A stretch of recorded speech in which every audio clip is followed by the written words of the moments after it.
that, we daily vacuum. That's regularly, that has to be done lightly. Also, we do provide extraction or steam cleaner. We suggest to be every 3 to 6 months that we go ahead and do a bigger steam cleaner, a bigger deep clean. We also suggest if they can do baking soda, leave the baking soda there for 15 minutes so it can be odor-free, and then you vacuum.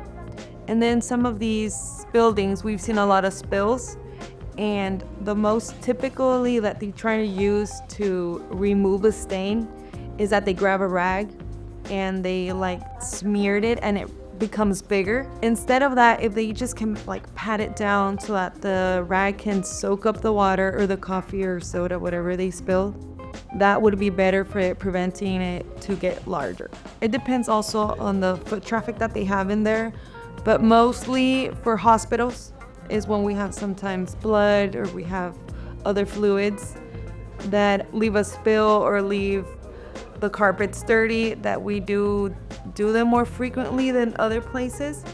But then again, cleaning up has a flexibility to where we clean sometimes twice per week or 5 times a week or 7 days a week. When we clean once a week, it's a little harder because probably like in a month or two, there's gonna be more spots to hit than if it were to be a everyday clean. So those are the ones that are like the tricky ones when we do just 1 time a week or twice a week, but they have a very high foot traffic.